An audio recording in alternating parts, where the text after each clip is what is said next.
Tia le fatunga ai.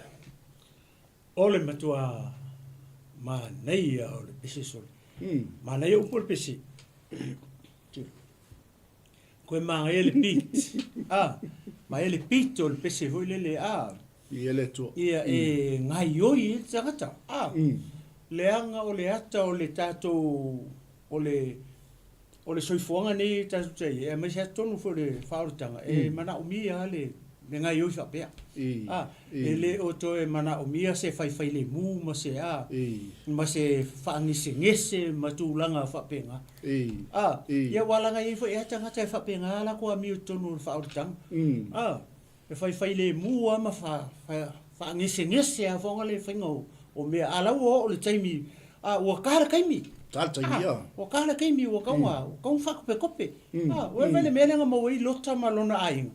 E whea kua la e whai le mu, ngai ua apakula angelu, kaka meli marko inga, le la kala kaimi. Ia le hanga, ele o se tala le lei fo, ele o le winga o le whamitalanga, le taimi ne o tatu, ele au kesiang. Ua kako i le taimi fo, ele ua vahiki ale, le taimi le toi wa va itia ua le fai to ato e fio mai Yesu ia le ala ko fa angise ngese ko ya me aris fa be hili kai o popo le kai e fio mai Yesu au ka ke ia tato ta pena fo le fa tope ngai o se ngai ngo fo le sui le pit au ngi tato wo le fa pe slow down wa meanga le tupu i tele o tangata fa pe se le yo meanga fa mai so ia nga ka mai ala fio mai Yesu o fia se lauta usanga ia ngai le ale ko fio mai ai ngalo ia tato ia ro fa ko ale fio mai Yesu we never knows ia po se kai minge nga le tu ala nga ki le fia ale manga ia la le fa fu se mai o le time ia ala ya le sa uni le ta pena pela o por fatunga tu mau ma pipi ma mo engi por fa pena pes le la tu ta fatunga lokte ba ba to ile su mo to so le ia li o le wa le wala fa nga no ngala tala o le wingo la tala o le ke kuri ko le pito le pese ma upo le pese e fua i le temi nei o tato ye ke usia ma le fa to e leo se kai mi ka ko ke ko e fa ngise ma fa to wai ia lau ta pena nga ma lau sau ninga a fa lau le te mai mo me ne fe o se tangata e tele Italia ina Yesu pe tele Italia ina le upo le to lo so fo mo lo e leo le fia fini e leo le fia fini te Italia na wa ka ke le lo o le fio mai Yesu ma si tianga it's a mystery o le mea lilo e le whaintato ilo e langa leo wou mai ka ko yo to mata talo sa ungi mata pena a wa ko ke le lo le aso male i tu aso e a fio mai ai le atali i o le na fa tu male o ke sharu tino ke viso are you ready what sound amen ele tu hallelujah malo moni ma fa maoni esalo moni ma fa maoni ya fio ngale vi ele ya sili mo tato ya mo ka ko tali la vai o sili le fiafi ya ele tu le time e to yo falofa ma fa talo fa tu tato ai ngai lumo pena tai langi ele tu ma si go ba anga tato Global Kingdom TV o le to e fa poponga fo nei o tato ma nai o manavo nga venga e peio na ia fiafte tasi malota wa tai malosi malole nga lu e tutu fai vol le yaso ele tu ni ia le tua ua i manuia e am manga wenga le yaso fatalo fatoi lai tatu ainga lo ele tu pena ona mai mo mai lungo tatu live nei vai ngola fiafi talofa la vai le fanga lo la fa ngal wenga tofia le tua so se tovine so se fata fa taulanga ia o lanto tapo ia fo ia so se au onanga mas fo ia tapo inga tamam tina matua ma o tomlawa fa pe fo sa mo pena ona tapo ia wale al faiwa ia so se au nanga mesi o alu whanau, tama whanau sa moa i so se ngā luenga. Iele li. Ma so se whaiva o loko tofi ngā lue ai. I ia le tua. Mo nei whatunga le sa tātou whanau. Moni ma whamaoni pas. O le tū maulau. Mapipi mau i le whaatua tua.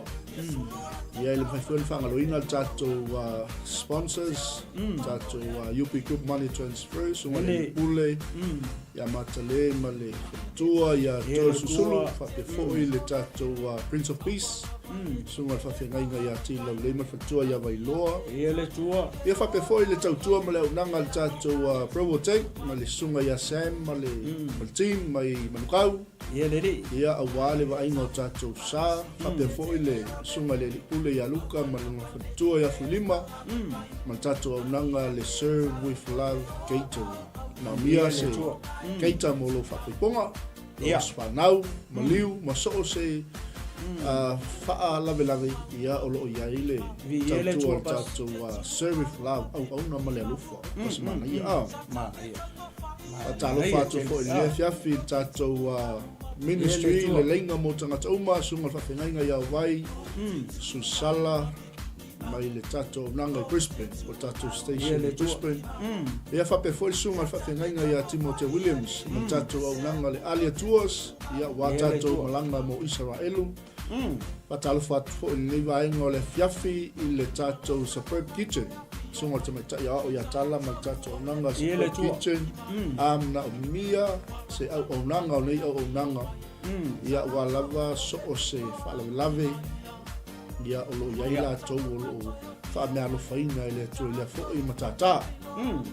Patalofa atu fo i le tātou sponsor le tātou Manai Broadcasting Network le sunga le lia o ia kausua. Ia le tua. Ia le tua. Ia o tātou wo mainga o e pele ma e tātou mafutanga i aso umo o tātou wholaunga ma tātou sablinga o i lātou o oli fia whalongolongo i le fionga le tua.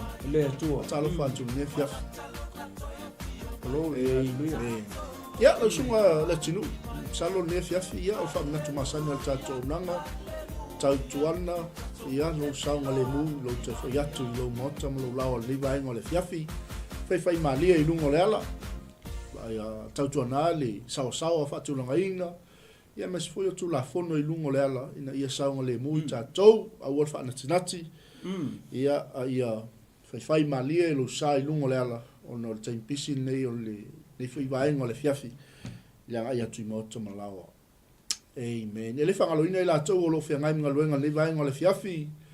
Ia whatalo whātu, ma lo fo i le usu, ma lo le onsai, ia o le toeaso. Ia wanga luenga o lo whianga iai. Tātou a inga mai mō mai lungo penga twailangi le taimi, tātou Facebook Live, o tātou YouTube Live, mai so e lungo o tātou website. Tālofa lava. Ia, lo songa le tinu. Pe isi whaminatu masanya tātou nanga o a tātou.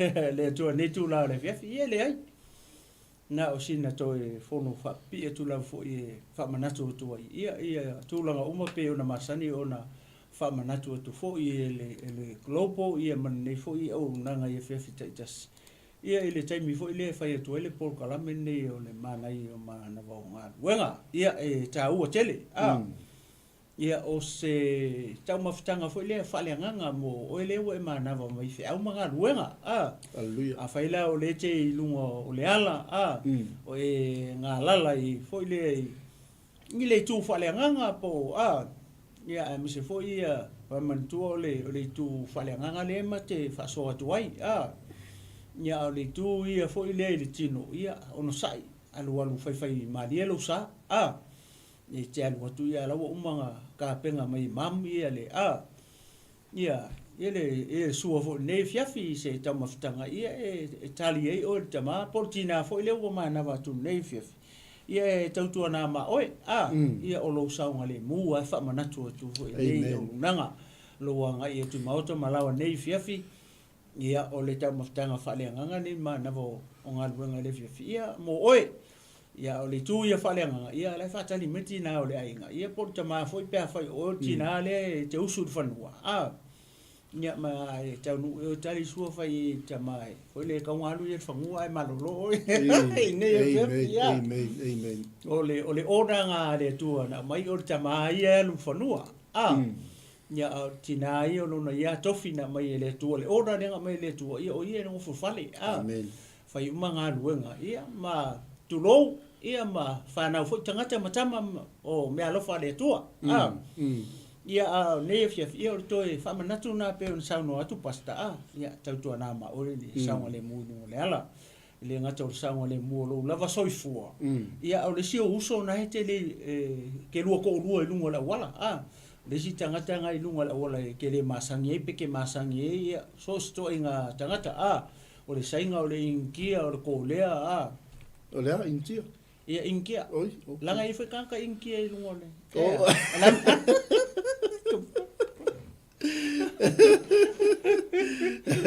kau loli inkia di le o le foi awai al tato wa in fa pe le inkia i tato wa inga mai mo male fia sa sa lo tanga tai lo akava pe po inkia ia le o lo next door lunga le wala le te fai tu wai mene ya mele wa eso ia me kaisi o me ya ele pese se mete fi sa no ya tato o le ka la tato fa tu male ya vi ele tu no le wa tau mai le sa o niso tato o inga le fia filu pale me tato pokalami ya vi ele tu ya wa foi la to fa fu mai le fia ya fa mai upo le pese ya tato si ilungo le vi ingo le tu amen ona nga i mai le olo na mamalu ya tato hallelujah praise the lord what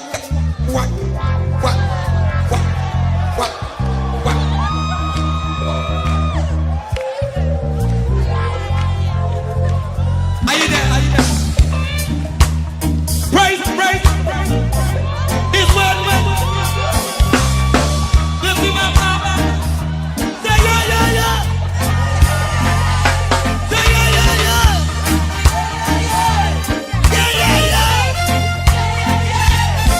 All right. You know how we sing? Higher.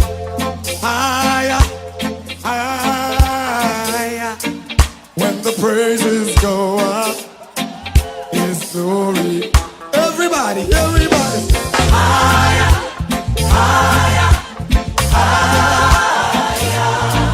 When the praises go up, His glory comes down. Higher.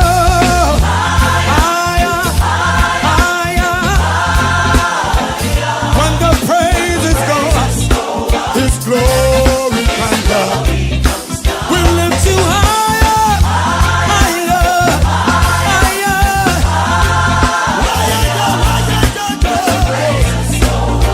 Hey, come on.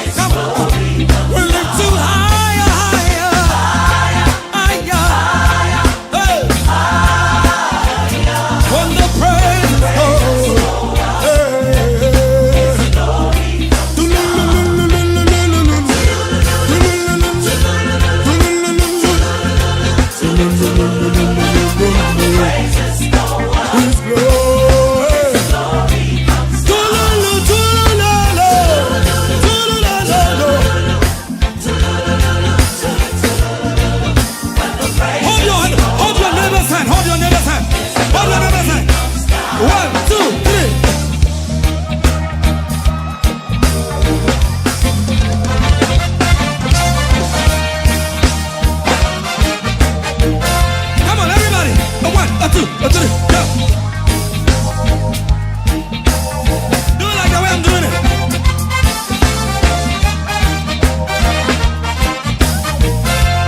Le a voi la me ko le ko pisa. La me ya ko fa le sela. Ale ai se vi ina lulu. Ele se mamalu sa la. Wa levo nga fia pa male mamalu. Ai misi a ko se vi ina ya. Hallelujah. O lolo winga. O levo nga fia male mamalu le tu. O le o ki ka ko. O le ka ko mele fai. Amen. Nga le ka ko fe hoi so. Ia o le se vi ina. O lolo winga. Kai pe o por pese. So le ko anga a vi ina. Wa tato to anga a vi ina. Ia nga fio mai leo le mamalu o le tu. O le mamalu langa. Le la sa wa fi e ka ko. Ma pui ma leo tato. Ile mamalu leo. Ma le fa unga leo mai le tu. E pui e o pa e alu whainga ruanga. E pui e o pa e alu lunga le ala. Amen. E pui e o pa e tō whae le pō. Ma le fua mai le tai au. O lo ulu whawha ma lo ulu whali. E pui e o le mamaru le. Amen. A whaila e le aise tato vi inga le eima sa kako me whai i le tua. E le eima sa kako leo ma sa kako kali aku i le tua. Amen. O longo inga. E ma whai o kako o. Ai kako le o la ma le mamalu o le tua. Ma le whaau unga le. We need the anointing. O le anointing e le whamele whiongo pa ia le tua. It breaks every yoke. Amen. E ngau si ai a mo uma. Ele whaau unga lea. Pe a tātou to o anga lai avele vi inga i le atua. Ke lo le si kerisianga o le makua i mai e vivi i kongu. I to tonu o le wharesa. Kongu o le whare loku. E mai vivi i. E sea, langa laki kilo ko laki kilo makaka makanga nguku makangim. Na me ke popole i fua. Na me ke popole i fua le si tangata. Se pule o e pole hala ko inga vivi e ke vivi ai. Po le hal ko inga kangi maka ngau nguku mo maka mo foringa tu lo kafe lo wisu. E kele o fai sesi. E mau ki ngole le kele o fai sesi. Ko vai le mele nga fai ka vika. Le nga va ai e ya me kala. Nga aka i me kala. Le fa mai sole. Ko ele ma fa kele o ko ki kele ngoi lumo. O kengi o rungu, o lala kala ta vita ng fai ke le o fai se kangaka. O lau ke fai le tua, whapenga le leia ia oe ma umakako, le melea, o re kako a venga leo le vi inga i le tua. Awa a le eso kako leo le se vi inga, pau leo le mele manga oe le tua. That's why he created us, for his glory. Fai ele kua mea uma mo longa vi inga. Ele fai ele kua oe o nga sesi mea. Nga fai ele tua oe ma o mai kako uma mo longa vi inga. Fame are famele fionga pa ia le tua. O mea uma e fai ma ngava. Ele ku ke vaku le vi inga i le tua. O mea uma lo i ele ma ngava o le ola. O lo i ele ola i o lato ponga isu. O mea ngara ku ke vaku ele vi inga i le tua. Amen. Kako ke le o iloa. O fa longo kangi arisi mai le. O la kangi vivi. Ala wala ko lesi ko inga kongi ni ma fa mai ranga ya. Pe o lai lo e ka ifau ia se iku. Se ke mongi ale lo le ai fa longo le le kangi mai le. E ke lo le le ese senga o kangi le mai. Langa ele mai le ngo fa longo ia so lo kiki. E ka lo le longo loku. Kangi lo mal mai le fa se au. Te ke va ai o lunga la wala ele. Le fale o fai au. O le kaimi e ka ai le longo o fai au. Fa longo lo lo le mai le fai au. E ese ale o le. Ale mai le foi le la o le ngoi. La o i le tangata. Male kangi le mai le o la vivi le tu. Ke fa longo ku le o le mai le. Fa pega. Ale o so ko inga I fa mal pe ala sa pra me kangi fa pe mai le la ku kau ai ma mai le nga kele lo o la vivi ile mai le tu ai sia la nga le ma nga va o la le mai le o le ale me le o fa ile mai le o lo ave la nga vi inga le tu ale wala ku le vivi ala ku kongi ku mai le nga vi inga le tu o le ma nga ye yo pes past o le nge fiafi o lo fa manatu mai e yake o e ma o mai kako uma o kako o le pale ali o ngaluenga le tua Amen. ele o se pale ali o se ngaluenga le tua se mai le se kurau se lupe se kurau se povi se asingi po sofangua le ai o e ma o tatou o tangata nga faia le fa tusa o le tua inga ia kako avaku la le vi inga i le tua o ia le ma ngava i o kako ponga isu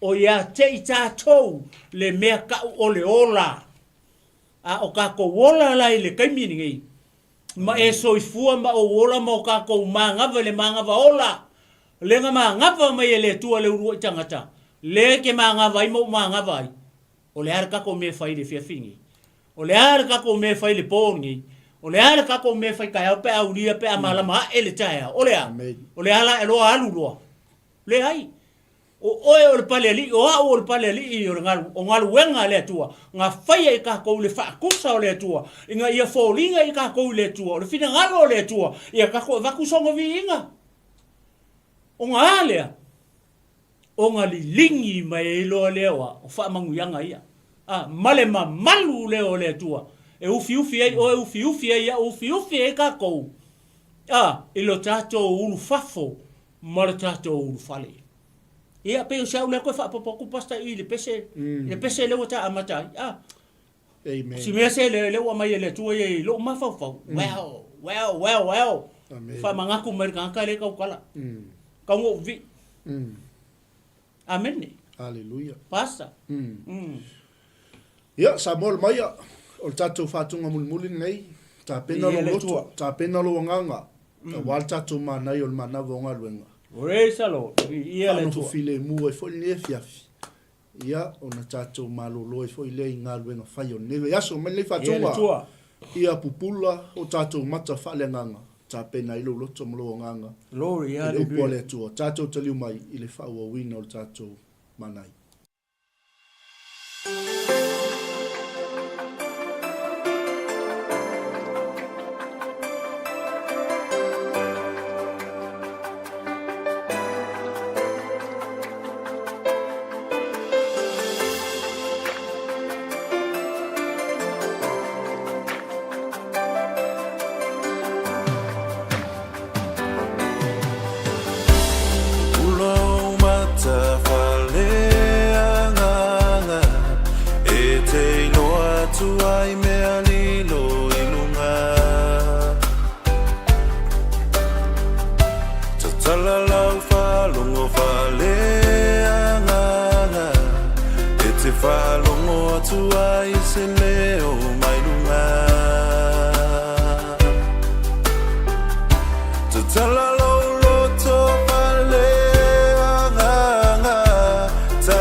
Maruma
Ai tātou tele I o atu lai le tātou whaasoma le tātou tusi neve.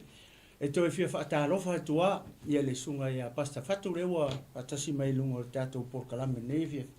Ia masiti nā lea po se tua whawhine le ia Baby Carol. Au kustino ia I Utah I Amerika. I le malo tele o Amerika ona o lea ua e se o tātou taimi. Ia nei te lau tau whapea ua whapito se whaatalofa ia Baby Carol le ai. Wala ona whaatalofa whapito atu taimi nei. Ona o lea ua pea po le kasi po se kaimi wapenga ia I le taimi Amerika I Utah. Lea lau whaatalofa atua I le tō whine ia I le alii. Ia po le tina fo ia Baby Carol. Alofa. Ia maloso fo manguia. Alor mafuta mai. Fa manuia le tu. Ia matuavi ia le tu nei fiafi o tina ia po le tō whine. Ia I le alii. Ia whapea sa whatu nei fiafi. Ia ele manatu maritatunu. O le a kako se elo le kako kusi. Amen, amen. O le tātou tusi le fiafi nei o le a maua mai se tātou whamalosi. O le a maua mai le tusi mua le Timoteo. O lona mata upo e ono. O le foa ipo e tonu. Se ia whaangata mai le foa ipo e se fulu maletasi. Ia o ila o leo iai nei foa ipo ia. Neo te... Leo o ma au mai o foi. Ia whapenau na whai atu se wha soa mo le tātou a inga I le fiafi nei a. Ia la se o whai tau atua whapea. Ia wape ala whai tau. Lenga o au Samoa. A whai o ese se tasi ma le lenga wa I upu e ola ai a lo tātou wali I o Yesu Keriso. Ma le mata upu e tatau ma le a mio atua ua wha whewhete ina o ia. Ua le lo se mea. A ua se mai lona su e malona whinau I upu e tupu mai ai le matau a ma le misa ma whaita ma whaiwhainga ma masalo salo leanga o whinau valenga o tangata loto leanga o e ua te tea ma le upu moni o e ua manatu o le mea e mau aile o loa o le a mio atua lea. Ia e alo ese I tangata whapena. A ole a mio tua ma le loto malie, ole o loa tele lava lea. A wā tātou tele I au mai lava se mea tasi le lalorangi. Ua mauti noa fo tātou tele ma whai ona ave ese o se mea. A whai ua maua I tātou o mea e ai ai ma mea e ofu ai. Ia ngata ai o tātou manao.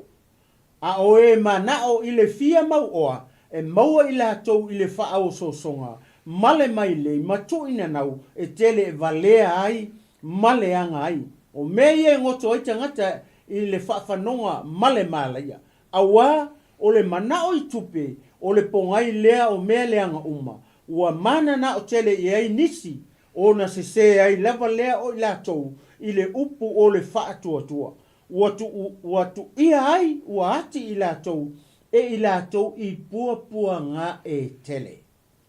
A o oe le tangata o letua ia e sola ese I ia mea. A ia e tau sisi atu I le a mio tonu. A ia e tau sisi atu I le a mio tonu ma le a mio tua, ma le whaatua tua, ma le alofa, ma le onosai, ma le anga malu. Ia e tau le tau ale le I la le whaatua tua. Tango atu ia I le ola e whaavavau na vala au ina ai foi oi.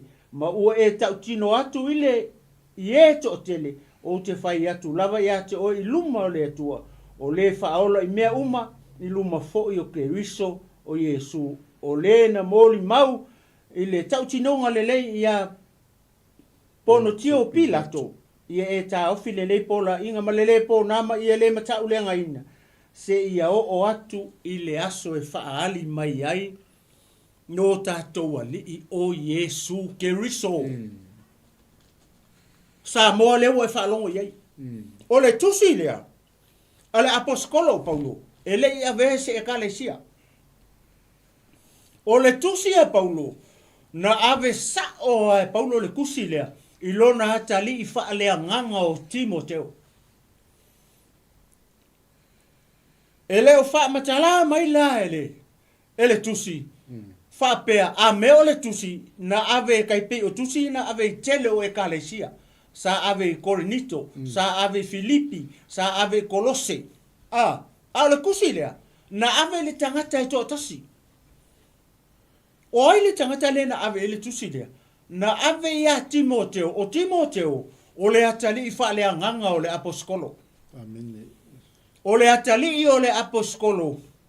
Na ia whana wina pa nga ia maua le tamalea. I le malanga longa lua.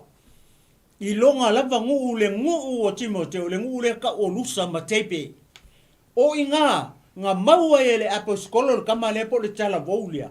E moli mawina uma e tangata lea. O se kau le a mio le lei. O lona ta ma o le elengi. A o lona tina o le iutaia. Le makua i mangingo le lei mai le lo makua e onga langa kama. Le lo makua i ngoi a loi malanga kama kenge i ngoi a e unike. O le teine nga whanga ua le kama lea. Nga whanga ua le tangata le o Timoteo. Ai le o ka ua mai la le ngolong ka mai kongu kusi. Po to tono le fiongpa ia le atua. Ai sea, leanga o le e lengi le tamaloa. A le ala wa whalongo i le fiafini. Le ua watu le tusi waku whapi koa le tusi. Ale apaskolo. I longa tani i wha le anganga. E iai la mea o le i. Ona o le atali i o le apaskolo. O le whaife au. O le tangata sa whaife au i le e ka le sia le po le ngu le ka o e feso. O inga sa whaife au o ia. Ia le tangata le ngoi a Timoteo. Le ala ua kusi. Ava vai le kusi. Ava vai le tusi le ua tusi e tuai. O le kele i au mea. O le whamatala tala atua i tutonu. O le kusi le e lapata ia ai. Ia ai. Ia le tangata le o Timoteo. Amen. E mafua i sea. O le mele i loa le aposkolo. Le kupu i telo tangata i e kala i solo i me fefe hoa i solo i. Laela ke kala ia i mo meo doctrine se vo i. Kele kangaka e. Tala i tele tari tonunga se. Ele alain ma le upu le tua. Amen. O le ua mako i wha mangingo le lei ma i pe a tato wawa ai le lei. I lunga i le foi upu e lua. Ngawha mai au i la tou ua iei matai wha atua tua. Aua nei la tou tau wha tau wa aina i la tou. Awa o uso i la tou. Ia tili ona au auna e awa ua wha atua tua. Ma ua alofaina i la tou e ua talia le ngā luenga le lei. Ia e a o atu maapo apo i atu ia mea. O lunga i isi vesia. O le la patai mai e le aposkolo. Lenga kako a maka mai i la lole. O le foi upo e tonu. Lea lai a mai e la ia la patai inga ia. A mai e warning ia. Lewa la pakai aku lewa kusi aku e le aposkolo i longa kalifa le anga kimo keu. Ia va ai o le te ifa pea. A fai e a o ese. Lala winga sisi upe kaunga kuwa i. A fai e a o se. Se tasi. A fai a o se kangaka. Pe a toi wha lau tele fasi fai upu lea. Male le ngā wai i upu e ola ai. A lo tatou a li o Yesu Keriso. Lala winga o ia upu. Ia e a o sao. Ia e a o le upu mongi. Ilea. Ia o ma ia e ngā wai i upu e ola ai. A lo tatou a li o Yesu Keriso. O le upu e ola ai. O upu ai. Upu le tatou a li o Yesu Keriso. Awange e a vengi upu ngisi kangaka. Awange e a ve upu ngisi tentonunga. Awange e a vengi upu ngisi ko inga mangisi ngolo makua. Mangisi makai mai. Leito tonu i. Ia e ngā wai i le upu. O le upu le feme. O le upu e ola ai. O le upu ai. O le upu o le tatou a li o Yesu Keriso. Le makua i mangingo le lei. Le whainga o le whai upu le mare tusi a le apaskolo le ave longa kari. O le kusi e lapata ia ai. Lona atali i whaalea nganga i a Timoteo. Le anga o kimo keo. Le uonga whaia na ngā luenga. Amen. Kau kua ngāma oe. Sio ua kari. A whaia o SPA o se kasi ia. It's a warning for you a kari. A whaia ke o se o ngisi mea ese. Ia wale alain la oe mana whaswha ipu lea. Male e le ngā wai upu e ola ai. alo tātou ali o Iesu Keriso, male mata upu e tatau male ha mio atua. O le upu e ola ai, o le upu o le tātou ali o Iesu Keriso. A le fai mele fai unga o le fai upu. Male mata upu e tatau male ha mio atua. Amen. O le ha mio atua. O lo wa o sa o le upu o le tātou ali o Iesu Keriso. O le ale mele o tupu nei una po Samoa. Ma le au ke usiano marakako vava ai e tulunga social media. O le ale mele o tupu. Ua misa le au ke usiano. Ua fi ngau po i sao. Ala le upo Iesu. Kakue mai kakue fi ngau. Le ai. Ele fe mai Iesu kakue mai kakue fi ngau. Le ai. To le fa masinonga i le tua. Amen. To i le tua. Langa le fe mele fi ngopa i le tua. Ele fi ngau au ngā le tua. Se kau ke le fi ngau ke usiano. Kau ke le fi ngau. Uso matua fa fine i le ai. O le ale mele mana umia. Le wa kusi mai ele apa skolo i longa kali. Ia e ngā wai upu e ola ai. A lo tātou ali o Iesu Keriso. Ngā wai le upu e ola ai. O le upu ai e ola ai tātou. O le upu e Iesu Keriso. E leo se upu a Paulo. E le se upu Timoteo. E le se upu se loku. Le anga e le se upu se loku. O le upu o le tātou ali o Iesu Keriso. O le upu o le atua. Fape i me upu o le atua. A le nga liu kingo kangaka. Nga whaile kingo le upu o le atua. O ai, o longa halo i Iesu Keriso. Amen. Leo e whalongo i le vaenga lea. Leo o whasoa atua i whape i le fo ipu lea. Ma le mea lea ka o le amio atua. Amen. A whaila e ke lea o inga le mea leo whai mai i le fo ipu lea. Whalongo la le fo ipu e wha. A whaila e te o se se. Ma e lea o ina i le upu. O le upu e ola ai, o le upu o le tātou ali o Iesu Keriso. Ia male makaha upu e tatau o na tātou maua ai le mea tau o le a mio atua. Whanongo i le fo upu e wha. O le ngaunga unga o le aposkolo i longa kari. Timoteo, whai le mea rea. Ia e ngā ua i le upu. E ola ai, o le upu ai, o le upu o le tātou ali o Iesu Keriso. Male mataha upu e tatau, male a mio atua. O mei e lua le fo ipu lea. Le mana o le aposkolo e kau longa kari. Ia o makau. O le mea ngai mau ele mea ta o le amio atua. A le ala ua so mai le fo ipu e wha mai. Ua whai mai. A kako le whai. Male mata upu te tau male a amio atua. A kako le whai ala wha mai lo lea. Ua wha fefe te ina o ia. Ua le iloa se mea. A ua se mai lona, vale ke leo le mau mea le ua lau mai. Pe a kako le o sao. O le kaimi a kau ke o se se ai le upu e olai. Pe kau ke o se se ai le upu o le tato o li o Iesu Keriso. Ina ia tato mau le mea ka o le a mio kua. Fai mai lola i o le aposkolo i. O le ale me o le tau i tato. Ele foi upu e wha. O le wha feke inga. O wha feke inga oi. O ovalo fia poko. O whai ai oi ia. Lau oi doctorate. O ngofua oi a ma o ao mea ngai e lou ma fau ma lo poko. O ngofua oi ia ma fatu lau oi tala le. Ai kou le mea le whai mai e i. Le upu o tātou li o Iesu Keriso. Ia male ngau wai. Ina ia tātou maua le mea ka o rea mioku. A lera wha mai i. Whai mai, o le whaafewheke inga. Wow. Ia le mea ngai o ia oi. Le te whaalongolongo mai le whiawhin nei. Ai maise ha. Tu lou le au whainga ruenga pa ia le tua. Le anga o le kusi lenga ave i le talifa le anganga o le aposkolo. O le whaiwhi au. Ia so se ko nga luenga ngai e ke nga lue to tonu o nga luenga le tua. E kau foi o le fai au. O le ti akono o le fai au. O le kapiango o le fai au. O le kenge pese o le fai au. Fa pe i mai lau ka penganga i fe au le tua nga ke fai. O le lenga e ka penga lo leo. O lenga ka penga lo langa malu kingo. Malo tangata. O e ka penga lelei. Ina ia tangia tuai. Ne mea ka o le amio tua.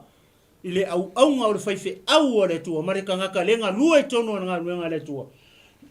Peke pese peke ka peke a. Whape i mai. O e whaia le mea tau o le amio tua. O e ngā wai i le upo le tatou li i o Yesu ke usu. Lea lau e whanonga. Ai a whaila kau ke le o ngā wai. Lea lau whamai o ka koa o tangata ua whaa fete ina. Lea la lau wako kele ia Whai mai. Ua lei loa se mea. Ua tatou lei loa se mea vai. O ka koa kanga ka wale o ka koa ke lei loa se mea. A le whamai a ua se mai lona sue ma lona fi nau i upu e tupu mai ei le matau a. O re kanga ka fi ngau. Fi ngau i mea lele lei fi ngau i upu i mea tupu mai ei fe vai inga mamisa. I to tonu o fea. I to tonu o le kalesia ke usu. O le mea le mau to inga tangata whapea. Le la patai atu. E apaskolo i longa kali i whaale anganga o Timoteo. Timoteo, kau kua ngama oi mei. Leo o kusi aku ia oi. E apopoa i atu e atu. Se wha uma atu mei. Tu atu lole ia pasta. Whamai. Male misa vai. Io le mea le kupu. E pai fusu anga i kongu o. E kupu i misa. Aisia. Ma fua mai lai le se o le mea le awa. Wa le alain le upu. Le awa e le whaifi au. Ma le upu le whamai anga wa i le upu ar tato wali i o Yesu ke wiso. Longa winga. E le o le upu o Yesu ke wiso. Le awa o le whaifi au. Se i kulou le whaingaruenga le atua le whiawhingi. E le alain la. Le mele awa. E le mele le maua. Kupu i misa. Wa e isi kaimi o. Wa karango le lei. Wa whaile wo le whaifi au se i kulou. Wa whai wo marisi tangata e wha ngalo le sikangaka. O le mea le alinga kupu misa. O i, e le o watangia mai ei. Le mea le aka o le o se. Ia sao le upo le tue ke o. Ia nga maua i le o file mu. O le si mea le whamai ei. Whai mai. Ma whaiwhainga, vai. O whaiwhai e lesi tangata. Ma masalo salonga. Masalo leanga. O le fina vale. Yo lele whamai. Whai unga whamai. O tangata loto leanga. O e ua te amale upu moni. O i ka ngaka ia.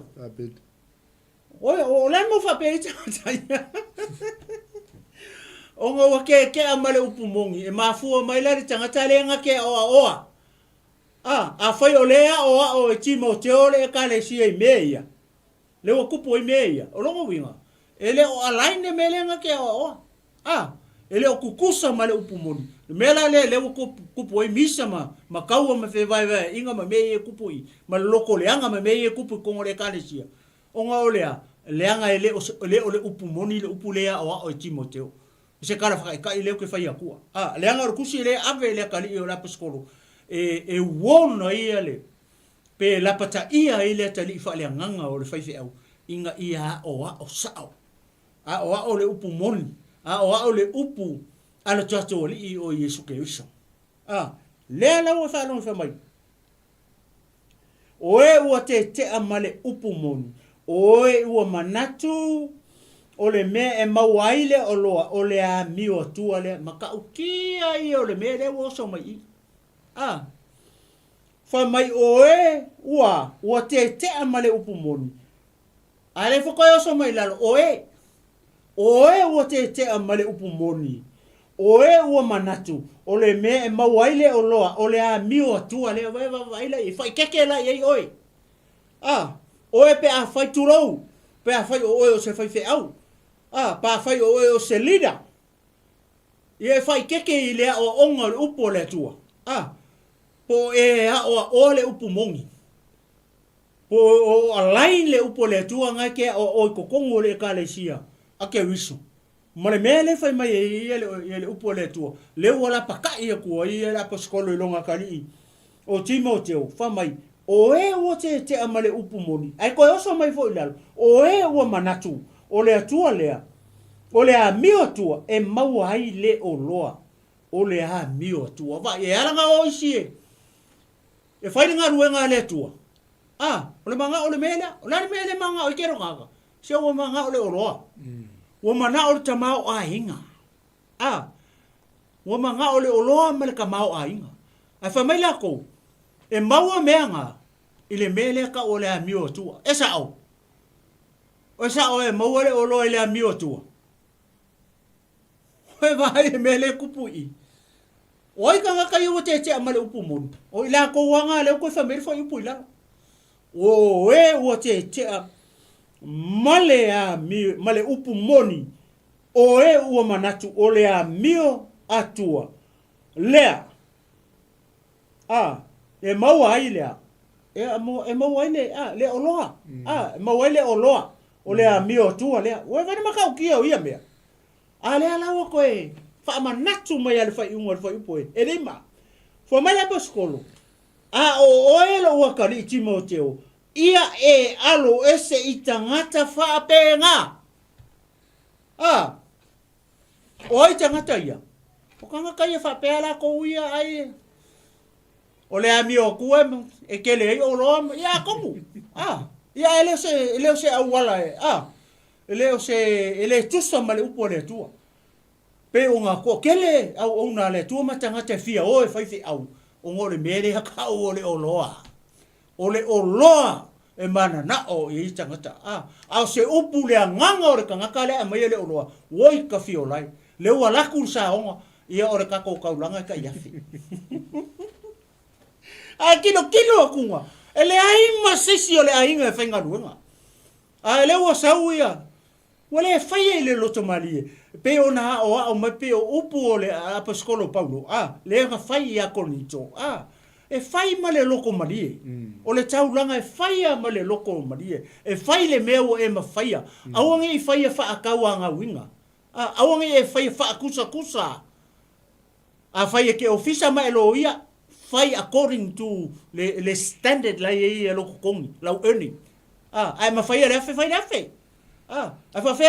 le wa command mai e kukusa le afe le fainga luenga ma le afe loia ma le afe leo ma le afe fo mai fa fer ka kale o fe me mai ka kale le afe ele lo po fe me mai tanga le afe ne wa ko man mai le fainga o le taulanga ki kilo foi la i me le o tupu ku lo sa mo fa mangalo mai le tua ale upo le tua ia e ka ua ku ale upo le tua nge ke ua lunga o le ulu ka kale ka ukala kulo koko pe a fai o kupu se me fa pe yao ia e alofa le nganga o tangata aua ke alofa i lau ko male ka iafe me le ainga ki nganga va ia koe ele kukusa uma ainga ale la fa kukusa uma ka iafe ale la fio mai su au mai pe upo la apostolo Paulo ia kon nito o le kaulanga e fai e le loko maria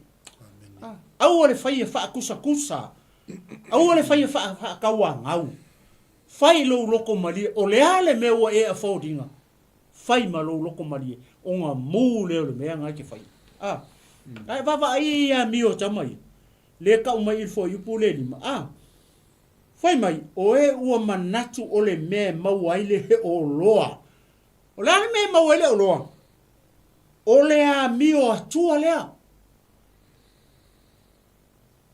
so le fa masinga o e fai hau lea lea lau fai mai lea lau fai mai lo le apostolo Paulo longa kali ua le kusi lea ave ya Timoteo mai ia e alo ese i tangata fa penga ia e alo ese ai alo ese ma tangata fa penga alo ese ma tangata fa pena fai mai lo la irele o le foi upo ongo o le a mio tua male loto malie o le olo tele la vale vai le o so mai ide upu le mo fa ko le loko malie le taulanga e fai male loko malie o le taulanga le o so mai foi upo ongo o le a mio tua male loto malie o le olo tele la vale o le mele ka o le a mio tua male loko malie o le mele ka o le olo ke ai le o le a mio fia ku e mau ele olo ke longa ele kusa mele upo le tu awata to ya lela ya pasta tu lau sunga wa lela o mai ese mele la o mai ala fa tu lau sunga ia mai so fa malos mai so fa popo malo iele tu iele li praise the Lord atalo fa tu tato ainga ni si tato ainga lewa pale mai lungo tato mana yon mana vonga wenga fa malo for lau esele ta uole ole fionga le tu mo tato pe tato fai tau ma fa longo ma fa lango ile nganga hallelujah glory hallelujah praise the Lord ngate fa mala maina yo tato lo to langa paua yo tusia le apostolo na ave fe au ese tusi na ave ekalesia ese tusi na ave fe au amen ole tutula aula tato mana yo mana vonga wenga ne fiafi praise the Lord ina ia mafai ona tato langona fatas se fe au fo iwa tam fa to poka la mele fiafi amen langa o le tala noi fea o le tala noi tangata lo la to wa se le upumoni ia polo tala noi tali tonunga se amen glory ia la fe maile fa manato la apostolo lo na tali o Timoteo a fai e o ese tas malelenga wai upu e ola ia o tatu o li o Yesu ke viso male mata upu e tatau male ami o tua o le mea mua ua faa fefete ina o ia weva aile ia ile maa ngai ia o le ni ia le tua pe a fai e a o ese se tasi maile upu moni amen malelenga wai le upu e ola ai upu ai alo tatu wa li o Yesu ke riso mama ta upu e tatau male ami o tua ele ai ala se si mea i to tono le fionga le tua amen ele mafai ona o ina i tatou fa malia ina ai mea o tatou sa ili ai praise the Lord ia nei te iwa fa se ina i tatou i le tele o onga wanga i me nei taimi langa e a fai o le tala noa i le fionga le tua ia tupu amen e o mai o naso ya e o mai e perfecta pepelo o ani te riso ia le tua o le me mua la e mau i tangata ia pe ona whaasoa ia le sunga to ina ia le tinu ua faa fefeteina o ia glory hallelujah ua le ilo se mea a ua se mai lona so e su e malona fina i upu e tupu mai ai lea le mataua ma le misa ma faifainga ma masalo salonga leanga tato wa ai lai tangata whaapea ia e le fai atu se tala sa moa le alawa o tato mori mawina fi nau valenga o tangata loto leanga wai fi ngau aku lea fi ngau mai lea fi nau mai lea o le mea le sa o le mea le ai se le mea nai to te faia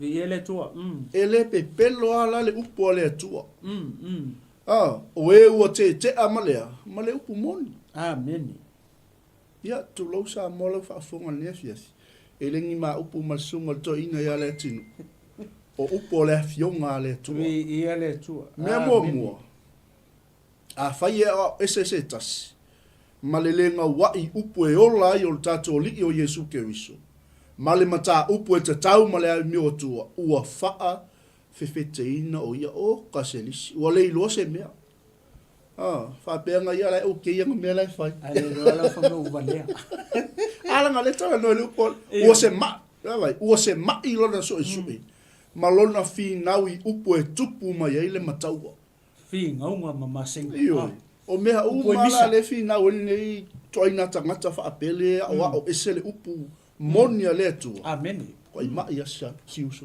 fa ma ia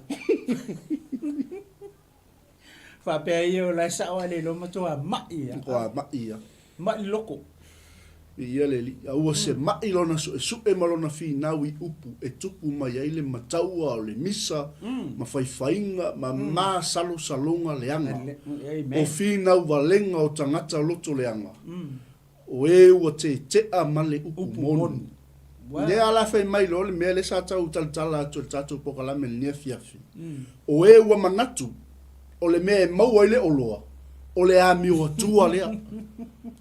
Vai le ia le matango fi o le upo le tua mo tatu. Glory, hallelujah. Hallelujah, hallelujah. Praise the Lord. Le si Kerisiano e super tamau ainga. La unga le si Kerisiano e si tia i lona tula. Amen. La unga le si Kerisiano e a walo na ingoa, ia tau le lei alo na ingoa. Walo na le lei. Ai wa fia na lo le atu. Tamau ainga. O e ua manatu. E vai lei, e a mata mai lea. Wa alo ese, wa a mata na a o au ese le upu ale atua. Amen. Mai lai. Ia e alo ese i tangata whapea sa moa. Sola ese. Mai leo Paulo i lona atari, a ole a meo atua ma le loto ma li. O le oloa tele lava lea. E le ila se si mea sili. Na ilo le a meo atua ma le loto ma li. Au auna ma le loto ma li. Au auna ma le ato toa. E te leo au auna ina ia supe i suta mau ainga. E te leo au auna i supe ini au oloa. E te leo au auna e si iti ai. O whaiwhi au lea makua makau ki o whaiwhi au lea. Ke leo anga mea. Milio ngea. Ke lea mkupe. Ke lea mka vale. Ke lea mwhale. Mene. A ole ami o tua ma le loto ma li. Amen. O le oloa tele lava lea. A wha lea nganga mai la tulou sa moa. Lofi na ngalo lea fiafi. Kako ke le kau sa ili ta mau ainga. Tātou te le tau sa ili le oa o le nei lalolangi. Aisea, le anga a sa o tātou wha mua mua. Pe yo la le fionga le tua. I o tau sa ili. I o tau muai sa ili le malo le tua malana mi o tonu. O na wha au popo mai leo. Mua mea leo mea taute mana na o ai. Ia le li. Ia le tua. Amen. Ia mana ia ta whapea leo ia sisi vaenga o ta tātou tusi e anga ia tuanga ia li tātou pokalame le fia filau sunga ma le angang whalor. Ia le tua pas. Mana ia tele le tūlanga leo umana sa leo tā fo i mai. O lea la ua fo i lea ua le vaenga leo le tusi. Leo tā mo fai le apostolo. Fo le whamatala tu fo ile mawha i loa atu i lona atari. Ia le mea la lea ta o leo finangalo ia le apostolo e kaunga.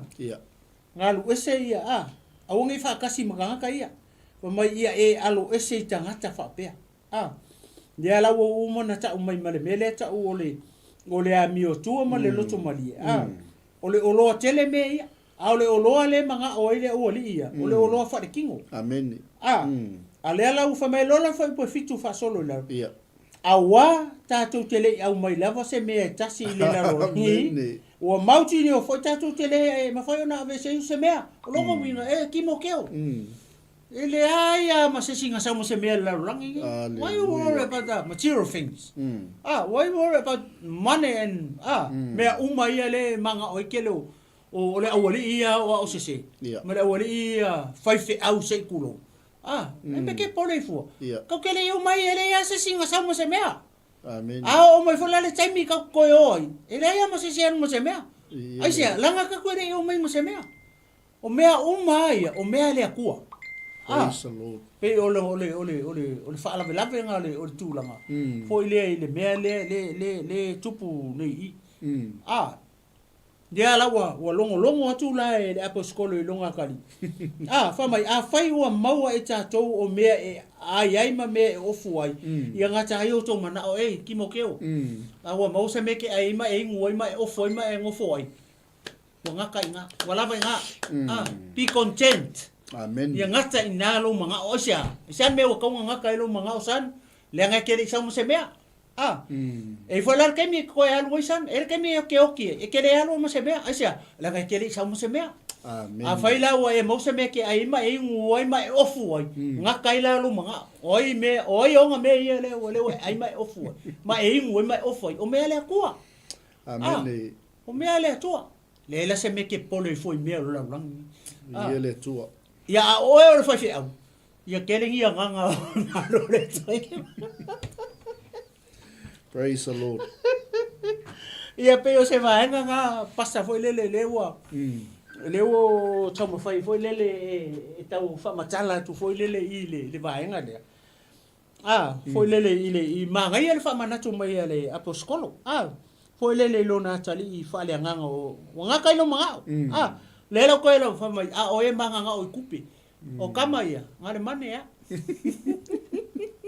e manga nga o kama ia e vakual pereki o makua komu wa vai kulo la fa ngaro pa ia le tu la nga I se ka le si o vai e ko afai ka o ko le kiki I ka fa fe a kulo la fa ngaro pa ia le tu ale mangingo le upo le tu ia o ke alo fa ka ulanga ia lo fa le nganga o ka amen lenga ke faia le ka ulanga po e sila fia me elo po a fode le kanga ka le ka ulanga le sa mai po le wala nga sau onga ole la unga ku pe ole upu ai ala unga le alofa ia fa malama o ngi la unga inga le upu le ku fo le fa fefe kanga ka na unga le alofa ia le la mai umala ia la ku vai ele se suka le fefe ia pasta pe ole vai nga le ia o le la uma le fa so solo foi la nga kailo manga o me we mau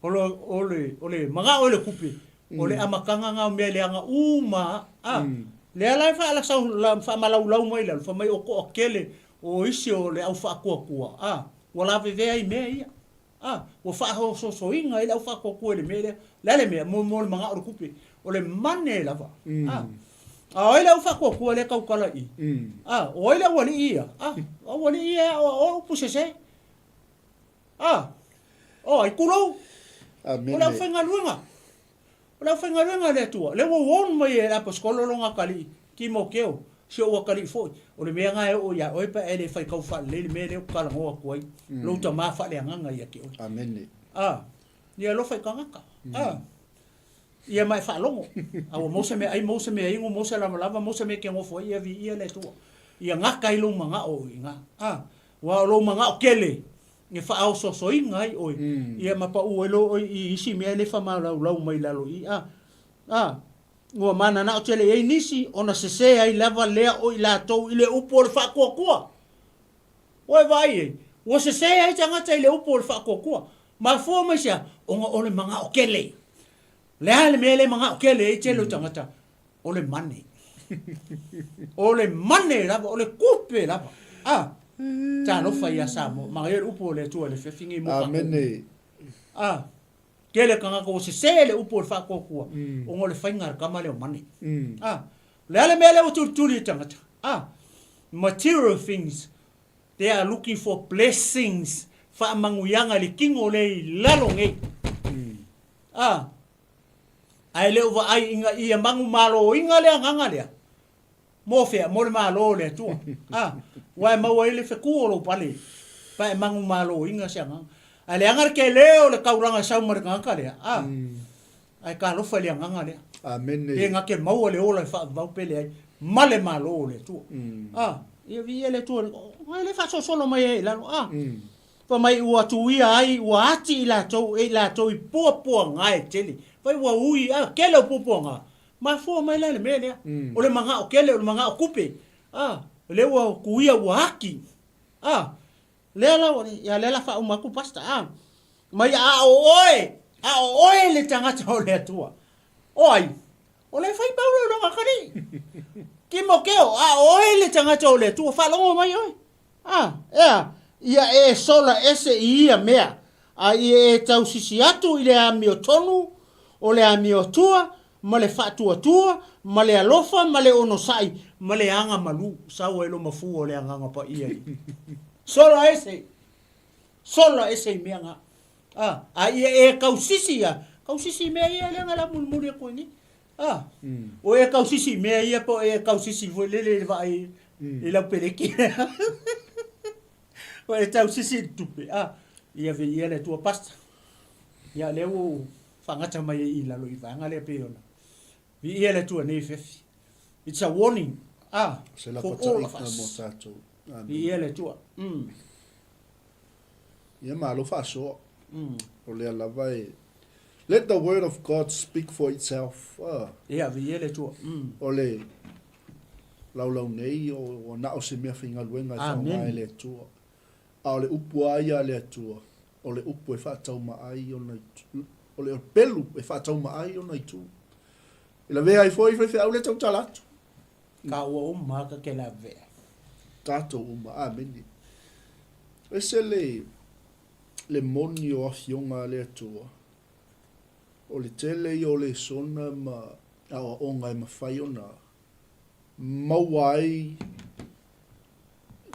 lui tau le lei mo e o lo soifua pia. Ma whai tau pia. Ma fia e whai tau le upo a le tua. Le angol wha manatu la le apostolo i lo natali. Timoteo. A wata tau tele au mai lava se me tasi lalangi. Amen. O mauti noa foi tātou te le mwhai o nawe ese ai o se mea. Wai wai e le manino upo le fionga le toa. Ka kua mai le lavlava. Tātou toi fo i le lavlava. Ai. Ka kere a vese a se mea mai lalangi. Me le leo le. O le lapata inga le ala apostolo. Pe nfa so atu le. Tutula au atu tātou pokalame nesiasi. I ele tu. Timoteo a whai ua maua i tātou o mea ai eima mea ofuai. Ia ngata i o tātou manao. A o e manao i le fia maua. E maua i la tau i le whao songa. Wewa i le soli. Mga o kene. E le se ale upo ale atua. Au te manao teli. Kuredi. Au a tātou te manao teli. E le angal tupe. Au ni ave seina le tātou. Manai o le manavonga luenga le fiafi. Lenga o le tātou. Tātou te le ora le langi. O le tātou te ola i lola. A o le pongai le o mea leanga umana. A tātou fia mauola. Ia o maua i tātou lea. Whao songa. Ke le mei lo lima. Ke le hoinga o mea i. Whao songa i tātou male mai lei. Matuina nau e tele va lea ai maleanga ai. We vai e le au le lei o le upo le atua. Amen. O mea ia e ngoto ai tangata i lea. Whanonga male malaia. Amen. Aleluia. Praise the Lord. A wār mana oi tupi. O le pongai leo mea leanga o malava. Ua mana na o tele iai nisi. Ona se sea i lava leo i lātou i le upu o le wha atua tua. Oe vai le iai. E me whai ona tai tai se ina tātou. Mai le upu o le wha atua tua. Glory, hallelujah. Pea vai a kuala i kikil mesa. Ia afo dale. Ia, pe ia tala hoi le amatanga o tātou unga luenga o singa muli mau fo i tino keriso ma lau whatua tua ma lau pa ia linia fia. Pe ia lau tala, a wha pea o tātou i kalesia le wa au mai e le atua. Paualia. Ai o ma leo lai whavau. Oh, praise the Lord. Ai a wha pea le kalesia ai o mai se oti. Wasting time. O maka ngu e leo le maulia. Ia. Ua whalele ua ati e le u. Ia. El manao. El manao. O mana na o tele iei nisi. Ona se sea i lava leo i lātou i le upo le whaatua tua. Ua tu ia ai, ua ati e i lātou e i lātou i pua ngā e tele. Amene. Glory. Ese le mana i o le whaamanatu. Pointa le a ao le apostolo i lona tali. E le whai atu leo wali inga le ai. A o oi. Timoteo, a o oi. Whai whi au, a o oi. Magai la wala lenga ui. Le tangata o le tuai. A o oi. Ia. Le atali i ma le fine o le tua. A o oi. Le kerisiano. A o oi. Ia e sola ese ia mea.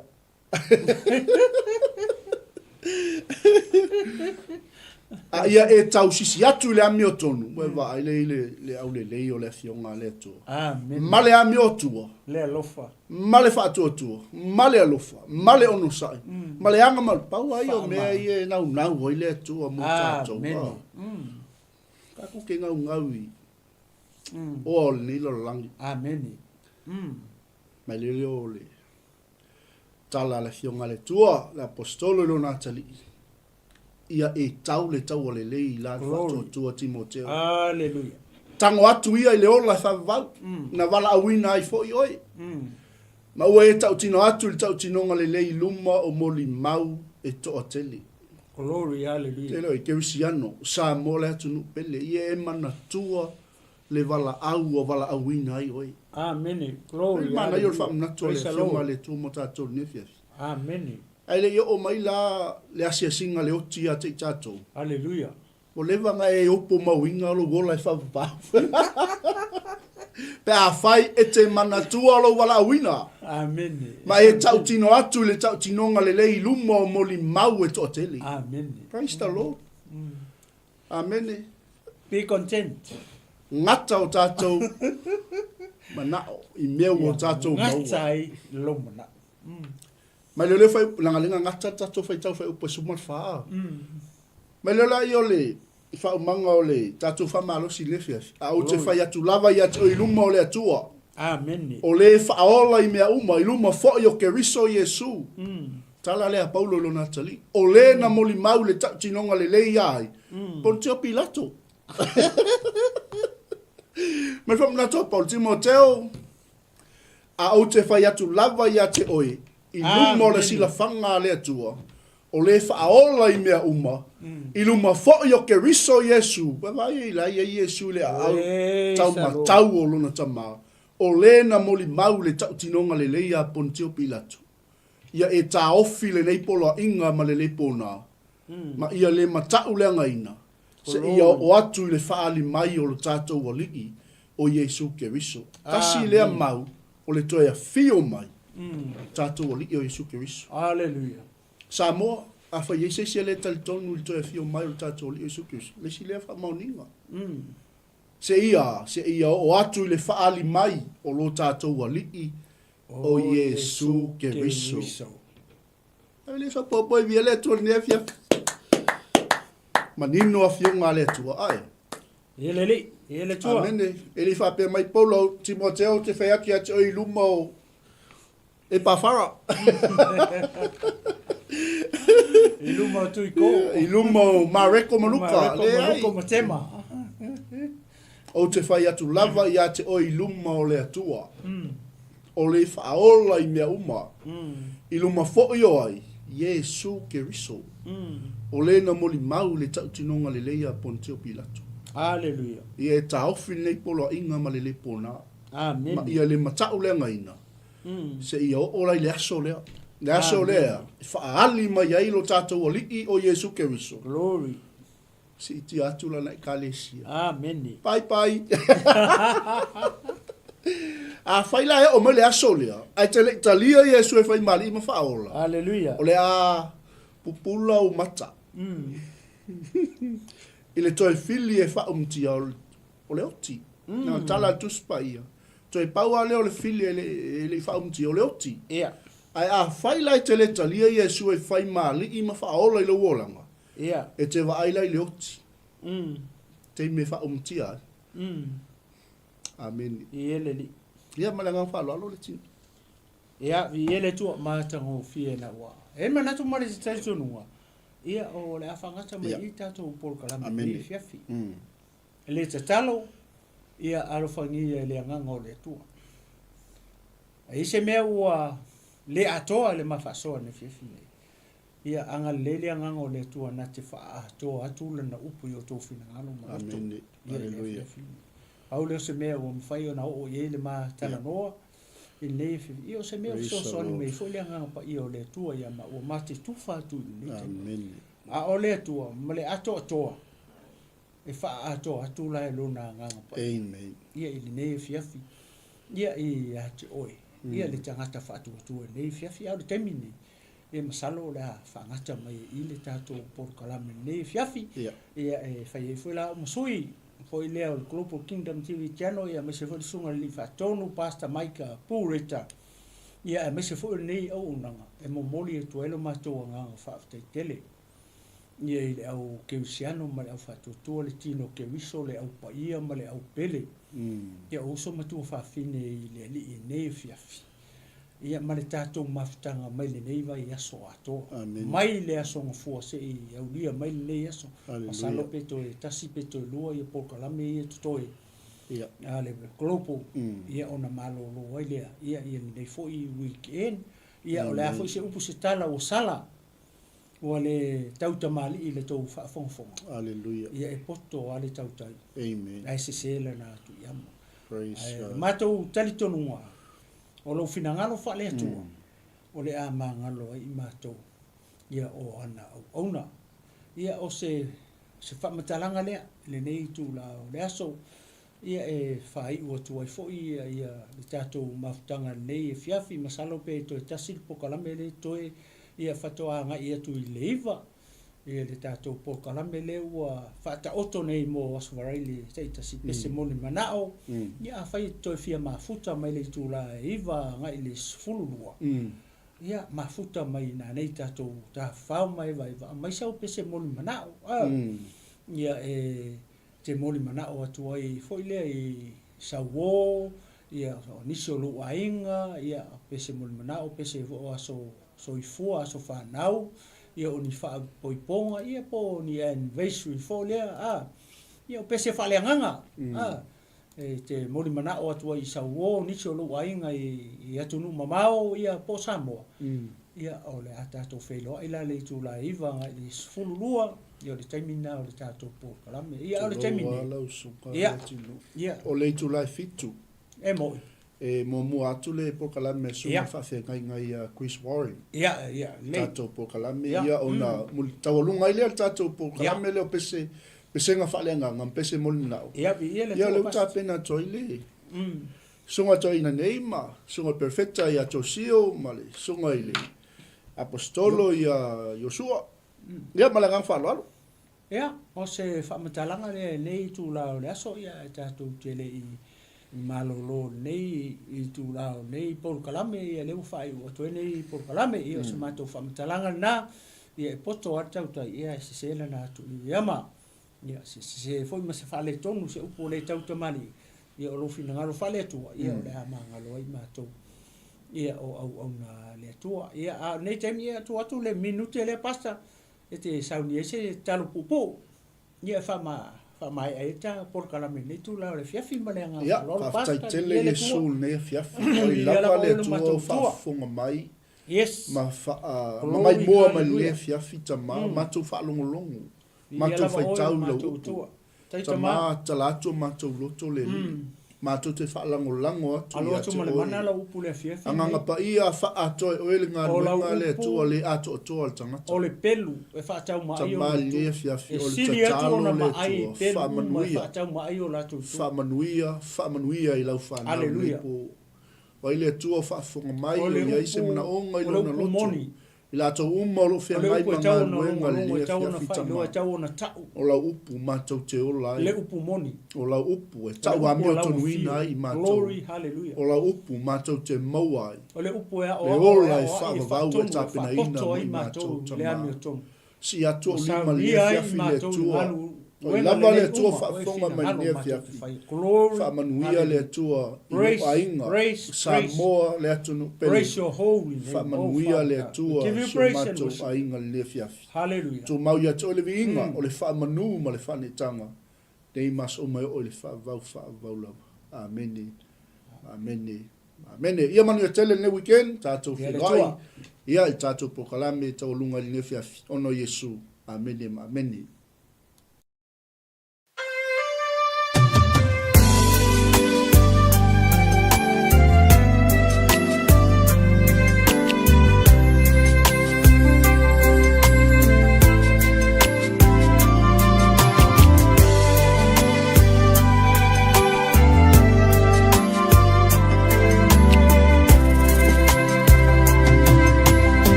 Ile loloto ole anga sa